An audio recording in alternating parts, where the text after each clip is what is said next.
am here to share today an inspiring life story from. April Dawn Martinez. Hello. Good morning, everyone. Thanks for having me. You're welcome. I hope everyone's having a good day. I am your interviewer, Gabi Martinez, and today I am going to be interviewing you about some aspects of your life. Okay. So, your first question will be, can you share a moment or decision that helped you shape where you are right now? That's a lovely question. Thank you, Kelly. Well, what I believe that has helped me shape myself to be where I am right now was when I decided to stop pretending or doubting myself, and I'm listening. instead I took risks, because you should not stay on your comfort zone. I get it. So staying in your comfort zone just doesn't make you grow. So that's really important to me, and you need to take a big leap of faith so that you can do whatever makes you happy, instead of just staying in your comfort zone. That's not really good, and you need to let go of fear and doubts.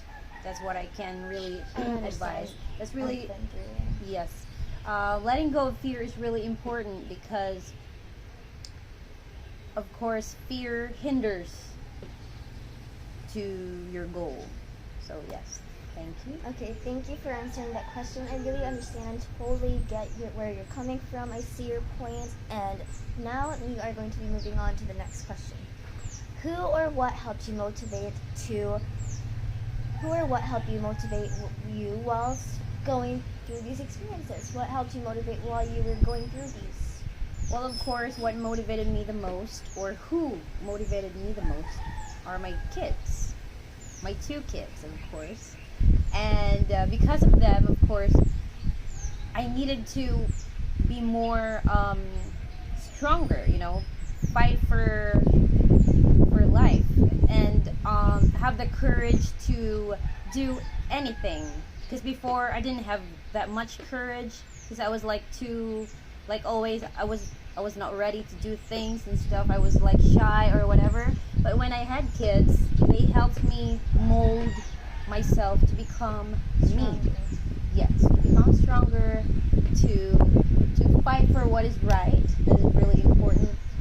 And yeah, they inspire me, because without them, I don't really understand. I mean, I also see where you're coming from in this kind of question, because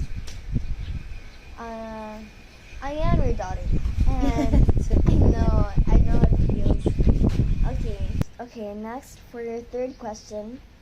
In these difficult times, what lessons have you learned, or what improvements have you noticed about yourself? Oh, the lessons I've learned and improvements about myself is that I'm not that reactive anymore. Do you think? We should not be that reactive to stuff, because we need to regulate our nervous system first, especially now that a lot of people are having anxiety. It's Mental Health Awareness Month, this month of May actually. And I think what I learned is to be more calm, understanding towards, of course, people like my daughter and everyone, and to regulate your emotions first, your feelings, before handling a situation. You need to be balanced. You need to be in your, what do you call that? Comfort zone? In your system or something. You need to be in your circle. No.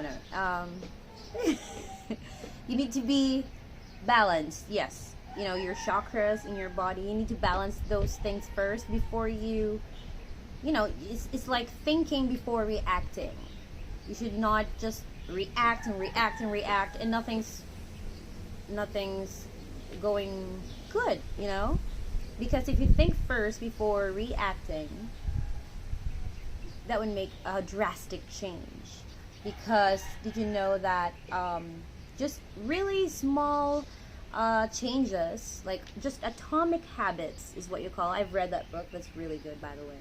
Atomic habits means just very small habits on everyday that you do can really make remarkable results, remarkable changes for everyday life, until you do that every day and every day until you are a better person. So that means that you need to be better.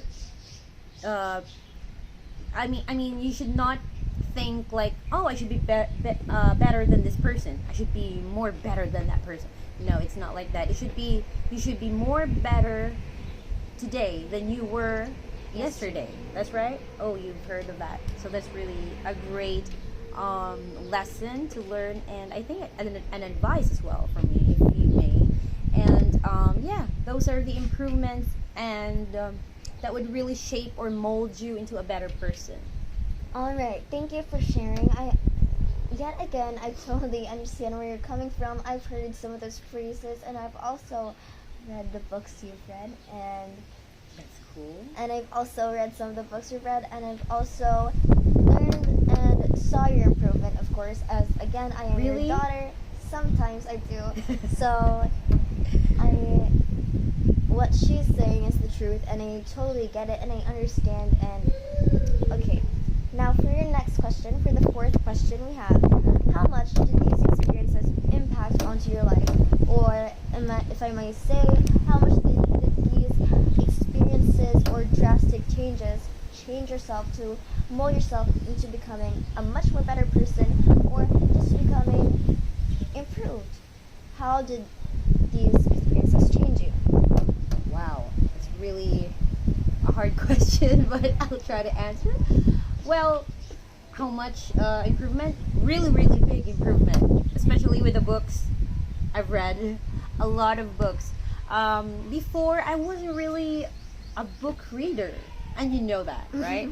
I was like always scrolling through social media, my cell phone, of course. I don't want to say the names of the social media apps, but you get it. And I take advices from there as well to implement or apply to my children. But then it's like something is still missing. What is it? And then this idea came, and it was books. Because I saw this particular author, specifically Joe Dispenza. I really love him as an author. He's really, really great in studying the brain, of course.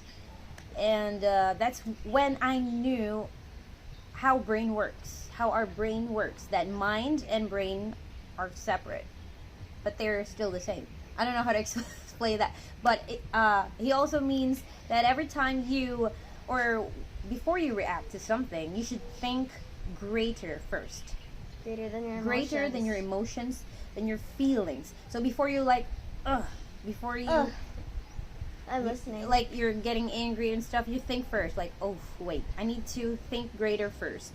I need to think if this person I'm about to argue with has a high IQ or is emotionally intelligent. Because if he's not, if he's worth arguing with, like, yeah, you're just wasting your time. If he's not in your level, right? So you're like exchanging your energies with that person, and that's really important because you should never lower your level just to...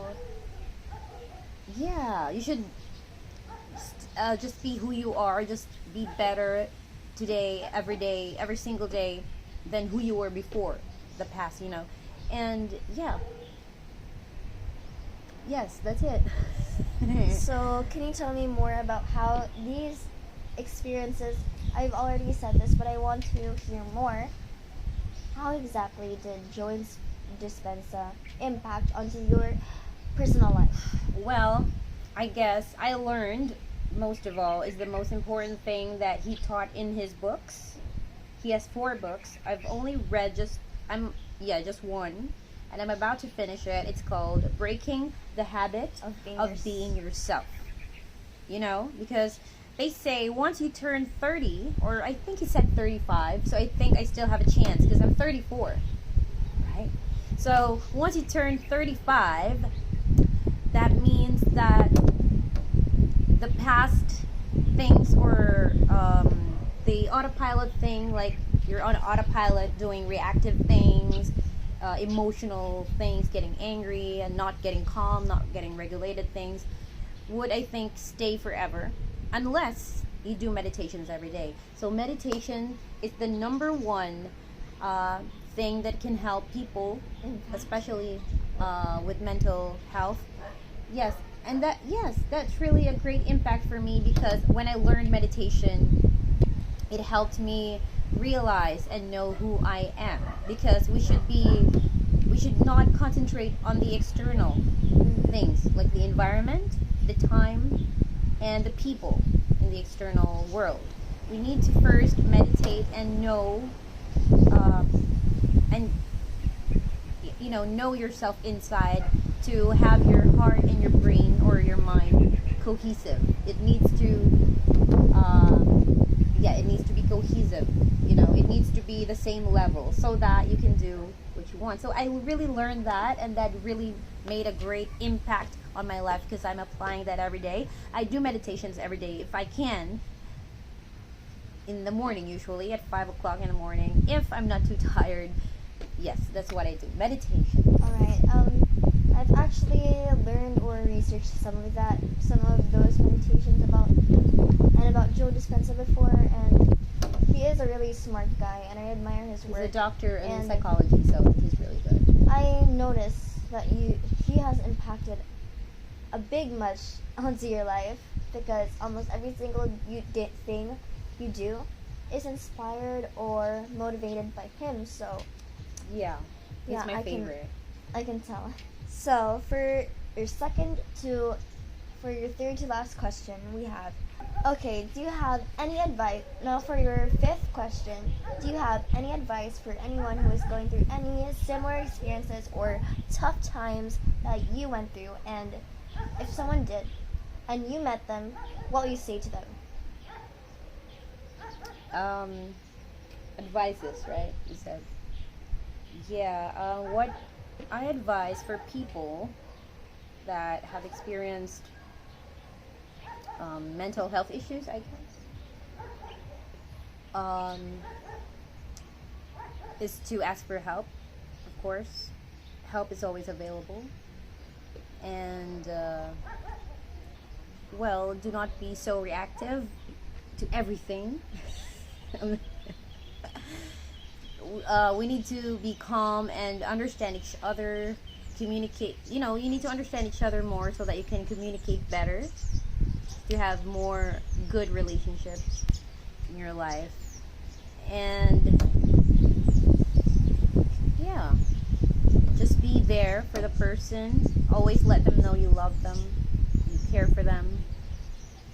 And happiness is really the number one most important thing, because happiness is not just the material things, but it's what you genuinely feel when you experience something good. Like happiness can really help for you to not self-sabotage yourself and whatever bad things that you're thinking, like negativity. I don't want to say the word actually, but I said it. So yeah.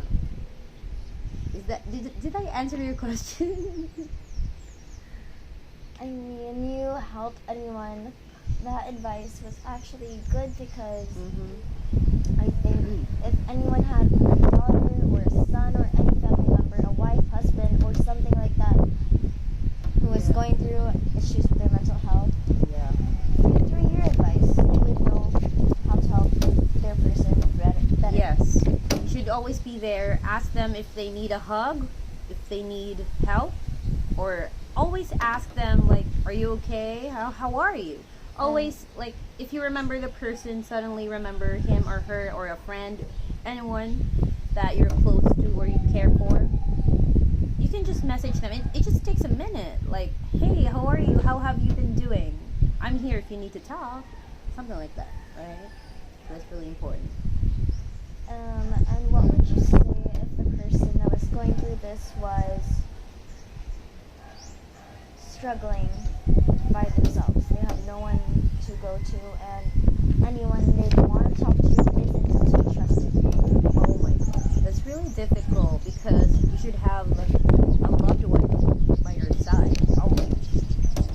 Well, I think some people, they just they just go to social media to search for answers to that question, or they ask strangers instead. They befriend strangers, or well, like me, I love books.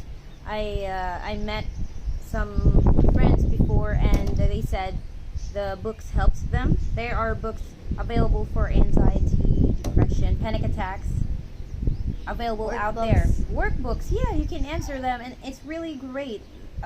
It's written by doctors, psychologists, psychiatrists, or therapists. Yes, and they even say that these books are better than having therapy. And it's for such a lower price too. Yeah, it's not that expensive. It's really affordable. So any help is available if you just One. genuinely want it, and you're determined. willing to or determined to change yourself. So help is there. You can go seek a professional, a doctor, a therapist if you don't have a friend or someone close to you. So Okay. yeah. So as a person who has feelings and also has mental health, well, everybody has mental health, I think your advice would have really helped them, and I hope that people will start to be more understanding of people who have mental health, to be more careful with their words, because they don't know how much it can impact other person's lives. And yes, I totally understand and get where you're coming from. So for your last question, or second to last question, I may add some more. Do you regret any decisions you have gone through or made so far? Do you think all you've done was for a better purpose? I do not regret anything I've done in my life, because those mistakes, those lessons I've learned helped mold who I am today. Without those mistakes, you would still be the same. So that's why we break the habit of being ourselves. Am I right? So yeah. So for me, everyone should not regret to do anything. Like, make mistakes. It's okay. It's okay to make mistakes. Yeah. We are human. We learn from it, because if there's no mistake, you're not growing. You're a robot, technically, if you just make no mistakes. If you don't make mistakes, you're an AI robot. Am I right? If you don't make mistakes, you're never gonna grow, and the Yes. world won't end once you make a simple mistake. Yeah, the earth or the world will still look the same, even if you make mistakes or not. It still looks the same. So every day, try to make yourself happy every day with whatever. And don't dwell. Yes, that's the most important thing, actually. If you're angry or something and you have resentment to your past experiences, that's actually one of what I learned, actually. Thanks for bringing that up. Do not be resentful. That's really a great advice, because that's what I learned this year, is being resentful just makes you sick. So I don't want to say that word, but yeah, it makes you sick. And that's why I try to think about resentful things, like, oh, I hated this person before, I still hate her, something like that. I don't think about that anymore. I try to think just the good things, like watching concerts, You should stop caring. seeing our favorite celebrity, like Mark Wiens. We've seen him, and I was like so happy. Well, just thinking about those things that makes you happy, makes you smile. It's better for you to dwell on positive things other than the negative, Yeah, because just don't dwell on being resentful or hating others. Just wish them well. actually that dwelling on the negative things is mostly the cause of most mental health problems. What do you think about that? Yes, that's correct. You are right. So we should not dwell. If the person doesn't care for you, okay, I don't care for you as well. I'm gonna go and move on. Something like that, you know. We should just take care of ourselves. Self-love is important. There are self-love workbooks out there. You can go to the shopping apps anywhere. there are a lot. I have bought some, and I'm really happy I did, because you can answer questions there that you didn't know that you could, and you didn't know you can experience those things. Yeah. I understand where you're coming from. I think this interview is really going to be helping a lot of people, and I hope so. I hope so too. But thank you for coming here today, and thank you for responding to my questions. I think the viewers and me personally myself will really appreciate this. And this is for our English performance task. So thank you, everyone. You're It's- welcome, and thanks for having me, Kelly. Thank you. You're welcome too. And currently it is 9:03 in the morning, and we are going to be ending our interview right here, right now. So thank you for watching, everyone. Thank you. Bye. Bye.